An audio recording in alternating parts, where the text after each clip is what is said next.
Hey everybody, Economic Ninja here. I hope you can hear me well. It's a beautiful morning in California. So I thought I would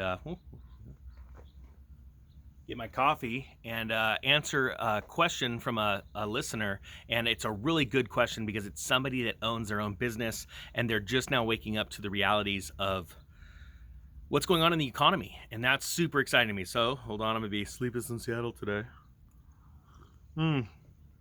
So I'm going to read through it. First off, he gives some very nice compliments. This person, this is from Kenneth, he says he never comments on a video, but he really does like the channel, and it's been giving him a lot of ideas. I'm paraphrasing. So let's get to this. He says, I am in an industry that is more of a service-based commodity. I'm a dog trainer.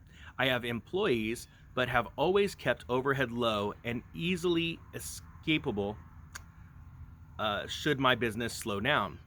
If I have a short window from when reality hits and it's currently knocking on the door, and when customers stop frivolously spending, would you suggest pushing your personal work performance output capacity and suffer a short period of overtime in lieu of short-term sales and profits? Okay, now you guys know the ninja and his reading comprehension. So let me go this again real quick. Sorry.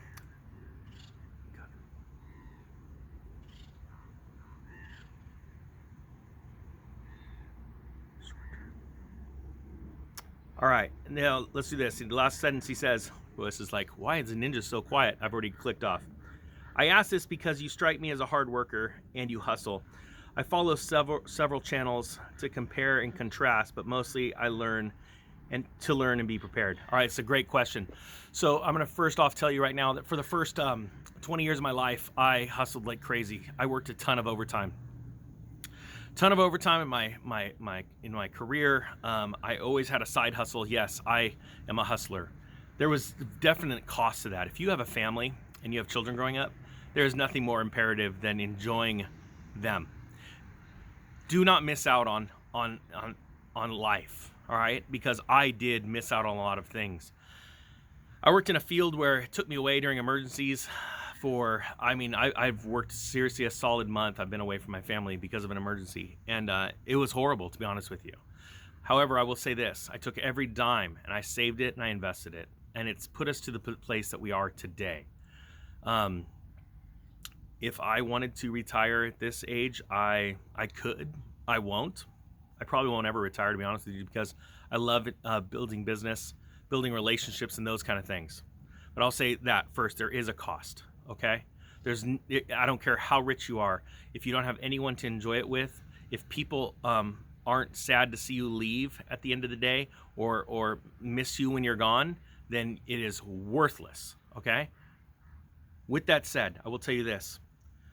I saw this cycle coming around 2010. It was very hard for me because to warn people and explain to people why the 2008 was not the crescendo. It was just the band warming up, that the money printing, the excessive, the wild things that they were doing with the economics is going to be worse down the road. It was just a matter of time. Now 10 years is a long time to be preparing. And yes, I was preparing for that long. What that did is that I became wealthy from it, okay? If it was me, I would absolutely be working as much as I can right now to stack money aside. Now, let me give you some advice, and this is advice. You know, no matter what happens to the price of gold or silver or Bitcoin, the fact of the matter is, if you work a day extra and you took that money and you, let's say, split it up into the three, or let's do this. Let's say you made $100 extra for working on your day off, and you took that $100 and you split it up equally between gold, silver, Bitcoin, and cash. So $25 into each of those four pots. And let's say tomorrow it all went down in value and it sat there for a year, right? Like it went down by half. Now you only have $50 worth of value in there, right?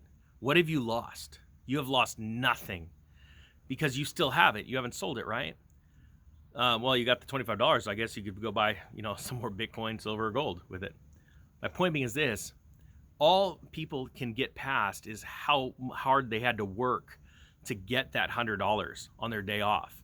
And then they put it into something and go, crap, now it's worth half. But the fact of the matter is, because you bought something of value, it's still there. Whereas the guy down the street that worked that extra day, he took it and he went boating that day. Sure, he's got some memories, but that's all he's got.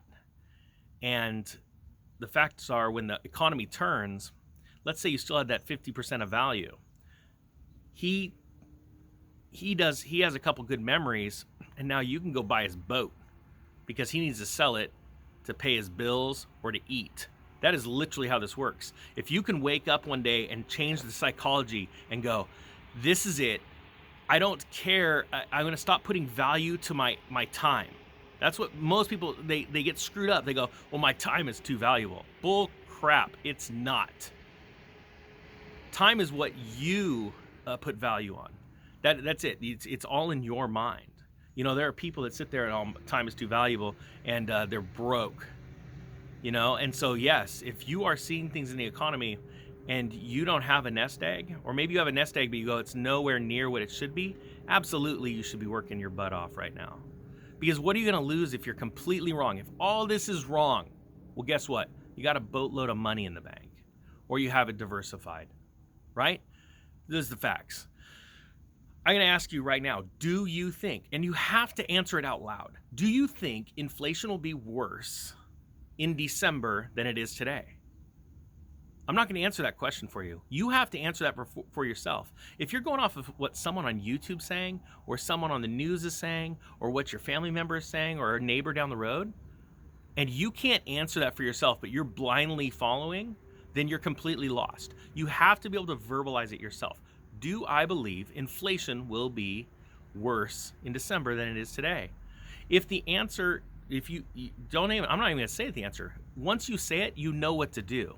And then all it is putting that, putting a plan together and putting it into action. All right, guys? I think that's a great comment. Now, remember, too, he brought up frivolous spending. I'm glad that he did, because he is in an industry, he's a dog trainer, and dog trainers are very valuable. But in a down economy, they're not as valuable, right? Because people don't go out and spend $1,000 on a dog and then ask for it to be trained, pay for it to be trained. They don't got the money. They're trying to pay for other things. So I think it's so awesome that he is realizing this, because that is the beginning of success, is realization of where you are and what you have in front of you. Because without it, you can't do anything. All right, guys? With that being said, I thank you so much for watching. The Economic Ninja is out.